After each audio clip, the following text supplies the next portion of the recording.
Whether you wear a helmet or not is entirely a choice that you make. If you don't wear a helmet, I'm not going to frown upon you. I'm not going to look down on you. Nobody I know wears a helmet when they go bouldering. Very few people I know actively wear a helmet when they go sport climbing. But just about everybody I know that goes trad climbing wears one of these guys.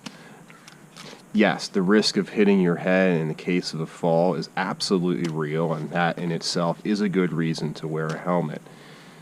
But there's other factors to consider, especially when you're talking about multi-pitch climbing. Simply, there's people climbing above you, and people make mistakes. I certainly have dropped stuff off of climbs, long climbs. In fact, if we look over here, you can see the green totem that would fill that rack is missing because I dropped it off of pitch 11 of Angel's Crest. Or no, it was even farther than that. Mistakes happen, and I drop a cam, it falls 100 feet, 200 feet, and maybe there's some climber down there climbing up. I yell rock, give fair warning, but if they aren't wearing a helmet, that will do some damage. In the spring, ice melt that has formed over the winter, it's melting, and all these icicles, these giant spears, they break off and they come careening down. How much good a helmet is going to do, I don't know, but I have seen people get hit with ice. And look, just walking around on ledges, you knock rocks off. Sometimes it happens and you don't even know you did it. These are all great excuses to be wearing this thing.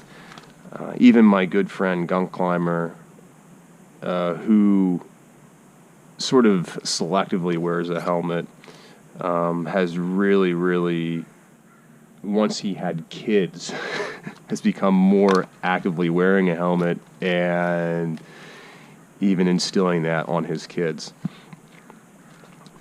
I think if you're going to do any sort of serious multi-pitch, this is a very worthwhile purchase. Take your time, find a helmet that's really comfortable. Personally, this is the Petzl Meteora, by the way. I obviously have modified it. There's a battery in the back. Not modified. There's a couple things going on, and that's just largely because I use it for filming, as well as just as the helmet part of it. It's a good excuse to wear it while sport climbing too, by the way, at least for me anyway. Personally, I believe the Black Diamond helmets, I think they're a little more comfortable for me. But look, this is a preference thing, and honestly, regardless of the helmet you get, I really don't think you can go wrong. Now, I make a very big effort to try to be balanced between the three rock climbing disciplines. Bouldering, which doesn't really require much gear, and sport and trad, or traditional climbing.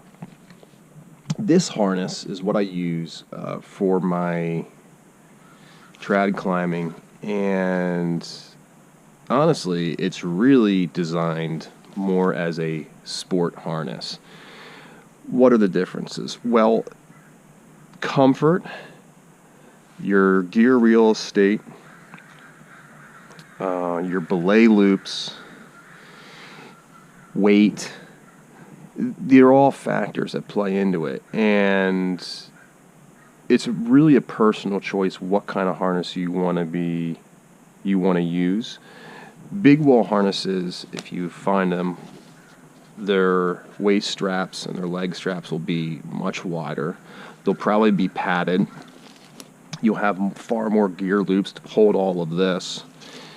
Your belay loops, there'll generally be two of them, in the case that you're using doubles or twins.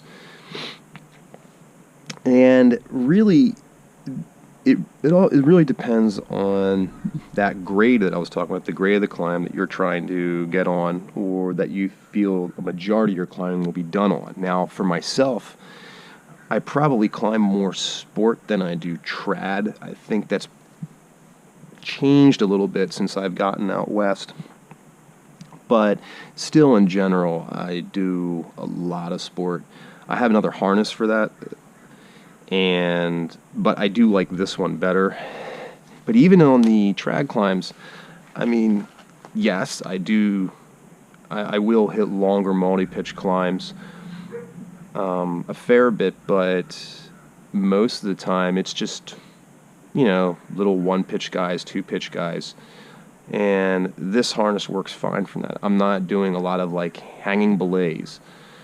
I'm not taking up, a triple rack. In the case if I wanted to do the nose, for instance, announcement coming soon, then I might want to start considering a different harness, just because the amount of gear that I'd be carrying with me, it's far more than what I'm going to be overviewing today. So these are all factors that you need to consider when looking at a harness, or even the kind of trad climbing that you're doing. How are you gonna? Do you really want to get into real big wall stuff? Hey, you know what? The $50, $60, even $100 purchase of a good harness, that might be a worthwhile investment.